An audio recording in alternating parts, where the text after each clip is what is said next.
Bonjour mes chers amis de mon cœur. Nous sommes de retour avec notre humble lecture du livre des esprits. Et nous sommes à la partie de panthéisme. Question 14. Dieu est-il un être d'instinct ou bien serait-il, selon l'opinion de quelques-uns, la résultante de toutes les forces et de toutes les intelligences de l'univers réunies? Réponse. S'il en était ainsi, Dieu ne serait pas, car il serait le fait et non la cause. Il ne peut être à la fois l'un et l'autre. Dieu existe. Vous n'en pouvez douter. C'est l'essentiel. L'essentiel. Croyez-moi, n'allez pas au-delà. Ne vous égarez pas dans un labyrinthe d'où vous ne pourriez sortir. Cela ne vous rendrait pas meilleur, mais peut-être un peu plus orgueilleux parce que vous croyez savoir et qu'en réalité, vous ne saurez rien. Laissez donc de côté tous ces systèmes. Vous avez assez de choses qui vous touchent plus directement, à commencer par vous-même. Étudiez vos propres imperfections afin de vous en débarrasser. Cela vous sera plus utile que de vouloir pénétrer ce qui est impénétrable. Question 15. Que pensez de l'opinion d'après laquelle tous les corps de la nature, tous les êtres, tous les globes de l'univers seraient des parties de la divinité et constitueraient par leur ensemble la divinité elle-même, autrement dit de la doctrine panthéiste? Réponse.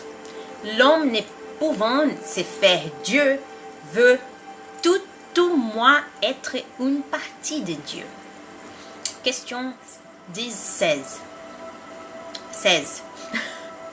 Ceux qui professent cette doctrine prétendant y trouver la démonstration de quelques-uns des attributs de Dieu, le monde étant infini, Dieu est par cela même infini.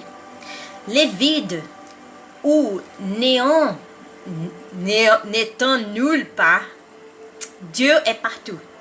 Dieu étant partout, puisque tout est partie intégrante de Dieu, il donne à tous les phénomènes de la nature une raison d'être intelligente. Qui peut-on opposer à ces raisonnements? Réponse. La raison. Réfléchissez mûrement et il ne vous sera pas difficile d'en reconnaître l'absurdité. Alors, Kardec a fait une note au-dessous. Cette doctrine fait de Dieu un être matériel qui, bien que doué d'une intelligence suprême, serait en grand ce que nous sommes en petit. Or, la matière se transformant sans cesse. S'il en était ainsi, Dieu n'aurait aucune stabilité. Il serait sujet à toutes les vicissitudes, à tous les besoins même de l'humanité. Il manquerait d'un des attributs essentiels de la divinité, l'immobilité. Les propriétés de la matière ne peuvent s'allier à l'idée de Dieu sans le rabaisser dans notre pensée. Et toutes les subtilités du sophisme ne parviendront pas à résoudre les problèmes de sa nature intime. Nous ne savons pas tout ce qu'il est, mais nous savons ce qu'il ne peut pas ne pas être. Et ce système est en contradiction avec ses propriétés les plus essentielles. Il confond le créateur avec la créature, absolument comme si l'on voulait qu'une machine ingénieuse fut une partie intégrante du mécanicien qui l'a conçue. L'intelligence de Dieu se révèle dans ses œuvres comme celle d'un peintre dans son tableau. Mais les œuvres de Dieu ne sont pas plus Dieu lui-même que le tableau, ni le peintre qui l'a conçu et exécuté.